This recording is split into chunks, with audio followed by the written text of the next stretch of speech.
नमस्कार, मैं doctor Dimple Mishra, consultant obstetrician and gynaecologist and infertility specialist Hyderabad. आशा करती हूँ आप लोग सब अच्छे हैं। आज की इस वीडियो में बताने जा रही हूँ कि विटामिन डी का प्रेगनेंसी में क्या महत्व है।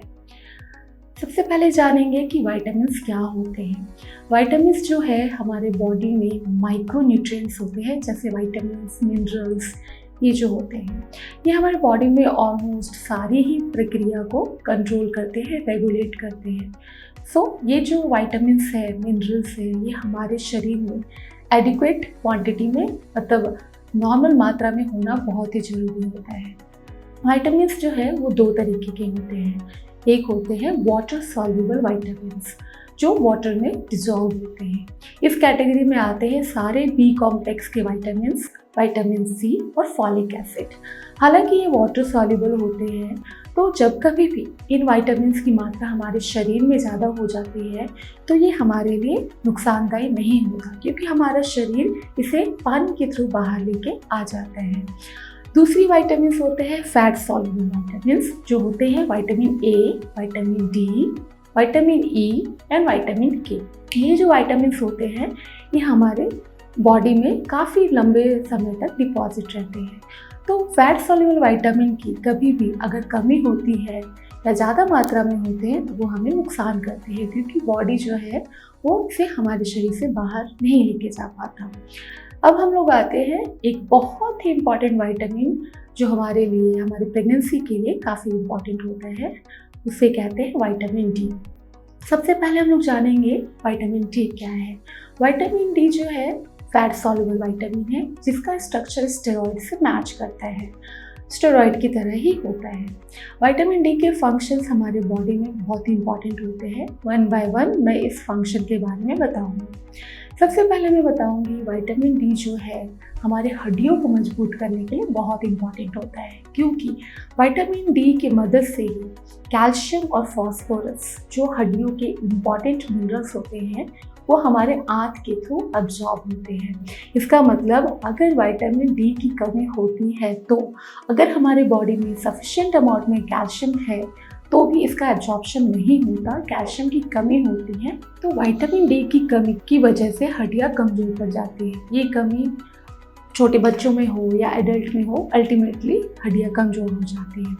दूसरा जो काम है विटामिन का, विटामिन जो है हमारे इंसुलिन सिक्रीशन को रेगुलेट करता है। इंसुलिन एक ऐसा हार्मोन है जो हमारे शरीर में ब्लड शुगर को कंट्रोल करता है। तो अगर विटामिन डी की कमी होती है तो इंसुलिन की कमी होती है और हमारा ब्लड शुगर हाई हो जाता है। विटामिन डी जो है बहुत ही इम्पॉर्टेंट है हमारे शरीर में इम्यूनिटी को मेंटेन करने के लिए। तो अगर विटामिन डी की कमी होती है तो हमारी इम्यूनिटी कम हो जाती है और हमें इन्फेक्शन के चांसेस बढ़ जाते हैं। और बात है विटामिन डी जो है वो हमारे शरीर में सेल डिविजन्स मतलब एक सेल से दो सेल्स बनना, रिपेयर होना, हीलिंग को भी प्रोमोट करते हैं। तो अगर विटामिन डी की कमी होती है तो हमारे शरीर में डेड सेल्स होते हैं, हीलिंग कम हो जाती है, रिपेयरिंग कम हो जाती है। तो ये इंपॉर्टेंट फंक्शन है विटामिन डी के। अब हम लोग जानेंगे विटामिन डी का सोर्स क्या होता है। विटामिन डी का सोर्स जैसे कि सबको ही पता है, सनलाइट होते हैं। सूर्य की किरणों से ही हमारे स्किन में विटामिन डी का फॉर्मेशन होता है। विटामिन डी जो है हमारे फूड में बहुत ही कम पाया जाता है। वेगन फूड में तो बिल्कुल ही नहीं पाया जाता, बट नॉन वेगन में साल्मन फिश या एग यॉक में थोड़ा बहुत पाया जाता है। तो विटामिन का मेन सोर्स है सूर्य की किरणें, और ये किरणें जो है हमारे स्किन में पड़ के विटामिन डी का फॉर्मेशन करती हैं।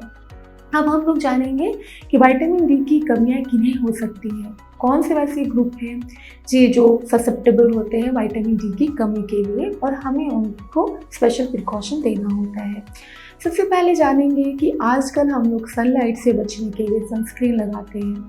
ये सनस्क्रीन हमारे शरीर में किरणों को पड़ने से रोकती है, जिसकी वजह से विटामिन डी का फॉर्मेशन नहीं हो पाता है। तो अगर हमें विटामिन डी की कमी है तो हमें सन में 2 से 3 बार हफ्ते में रहना होगा बिना सनस्क्रीन लगाए। और अब आते हैं जो औरतें और जो लोग डार्क स्किन के होते हैं, उनमें सूर्य की किरणों का एब्जॉर्प्शन कम होता है और विटामिन डी का फॉर्मेशन भी कम होता है। अगर पिगमेंटेशन है स्किन में, उन्हें भी विटामिन डी की कमी होती है। मोटापा है, वजन ज़्यादा है, उन्हें भी विटामिन डी की कमी होती है।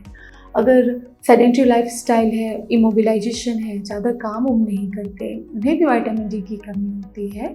और उम्र के बढ़ने से भी विटामिन डी की कमी होती है।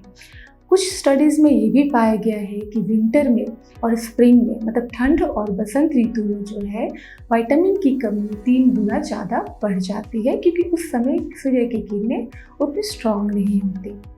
अब हम लोग आते हैं कि ये विटामिन की जो कमी है, इसका प्रेगनेंसी पे, महिलाओं पे और होने वाले बच्चों पे क्या असर पड़ता है। 80% जो महिलाएं होती हैं, देखा गया है कि वो लोग विटामिन डी की कमी से जूझ रही हैं। तो 80% महिलाओं में विटामिन डी की कमी होती है। अगर एक प्रेग्नेंट महिला में विटामिन डी की कमी होती है तो उन्हें क्या क्या प्रॉब्लम हो सकती है, इसके बारे में मैं बताने जा रही हूँ। सबसे पहले प्रॉब्लम ये होती है कि विटामिन डी की कमी से प्रेग्नेंट महिलाओं के ब्लड प्रेशर बढ़ जाते हैं। ब्लड प्रेशर बढ़ते हैं और उसके साथ साथ जब ज़्यादा ब्लड प्रेशर बढ़ जाता है तो ब्लड प्रेशर के साथ साथ मिर्गी की भी चांसेस बढ़ जाते हैं, जिसे प्री एक्लेम्शिया कहते हैं। उसके अलावा समय के पहले डिलीवरी होने के चांसेस बढ़ जाते हैं, जिससे बच्चा जो है प्री मैच्योर होता है और बच्चे का वेट भी कम होता है। उसके अलावा जो है विटामिन डी जैसा कि इम्यूनिटी को रेगुलेट करता है, तो इम्यूनिटी कम हो जाती है प्रेग्नेंट महिलाओं में और उनके इन्फेक्शन के चांसेस बढ़ जाते हैं। उसमें से एक इम्पॉर्टेंट इन्फेक्शन है बैक्टीरियल वजाइनोसिस, जो कि प्रेगनेंसी में होता है और विटामिन डी की कमी वाली महिलाओं को और भी ज़्यादा हो जाता है। और जो है विटामिन की जो प्रॉब्लम होती है विटामिन डी की कमी की, हालांकि विटामिन डी इंसुलिन को मॉनिटर करता है, तो प्रेग्नेंट महिलाओं में अगर विटामिन डी की कमी होती है तो उनके ग्लूकोज लेवल में भी ऑल्टरेशन आता है। उनको प्रेगनेंसी वाला, जिसको जेस्टेशनल डायबिटीज मेलाइटस कहते हैं, प्रेगनेंसी में शुगर बढ़ने की संभावनाएं होती हैं। इसके अलावा जो है अगर ये भी देखा गया है कुछ स्टडीज़ में कि जिस महिलाओं में विटामिन डी की डेफिशिएंसी है, उनको सीजर करने के चांस, सीजरियन डिलीवरी के चांसेस जो है 2 से 3 गुना बढ़ जाते हैं। अब हम आते हैं कि ये विटामिन डी की कमी का असर बच्चों पे, मतलब आने वाले बेबी पे कैसे असर पड़ता है। अब जैसे कि हमने बताया कि विटामिन डी जो है इम्यूनिटी को रेगुलेट करता है, तो बच्चे में क्या होती है, इम्यूनिटी कम हो जाती है, उनकी इन्फेक्शन के चांसेस बढ़ जाते हैं। बच्चों में विटामिन डी जो है लंग्स डेवलपमेंट में भी काम करता है। तो अगर विटामिन डी की कमी होती है तो जो न्यू बॉर्न बेबी या जो फीटस है, जब वो माँ के पेट में रहते हैं तब उनके लंग्स का अच्छे से डेवलपमेंट नहीं होता है और डिलीवरी के बाद उन्हें सांस की प्रॉब्लम होनी शुरू हो जाती है। और एक बात है कि विटामिन डी की कमी से कैल्शियम की कमी हो जाती है और कैल्शियम की कमी की वजह से न्यू बॉर्न में एपिलेप्सी की प्रॉब्लम होती है, सीजर की प्रॉब्लम होती है, जिसको हम लोग मिर्गी कहते हैं। वो भी नए बच्चों में उसकी संभावना बढ़ जाती है। इसके अलावा जो है बच्चों में ग्रोथ, स्केलेटल ग्रोथ, डेवलपमेंट भी कम हो जाता है। जैसा कि मैंने आपको बताया कि विटामिन डी की कमी से कैल्शियम कम होता है, हड्डियां जो है कमज़ोर पड़ जाती हैं, हड्डियां टेढ़ी हो जाती हैं, जिन्हें रिकेट्स कहते हैं। ये सब प्रॉब्लम बच्चों में होती है जिन्हें विटामिन डी की कमी है। इसके लिए हम लोग ये जानना चाहेंगे कि अगर आप प्रेगनेंसी प्लान करेंगे तो ये मेरी एडवाइस है, आप प्लान करने के पहले विटामिन डी का लेवल चेक कराएं। अगर इसकी कमी है तो अपने डॉक्टर के एडवाइस से इसको ट्रीट करें। अगर फिर भी प्रेगनेंसी प्लान करने के पहले नहीं होता, फर्स्ट तिमाही में ही अगर आपको पता चलता है कि आपको विटामिन डी की कमी है तो उसका ट्रीटमेंट लें। आपके डॉक्टर आपको जिस डोज में बोल रहे हैं, जितने दिन लेने के लिए बोल रहे हैं, उसे लें। और विटामिन डी की कमी से होने वाली जो भी प्रॉब्लम आपको और आपके होने वाले बच्चों को होगी, उसे आप अवॉइड कर सकते हैं। आशा करती हूँ ये वीडियो आपको पसंद आया हो। वीडियो देखने के लिए धन्यवाद। अगर इससे रिलेटेड आपको कुछ क्वेश्चंस है, डाउट है, तो दिए गए लिंक पे हमें संपर्क करें। धन्यवाद।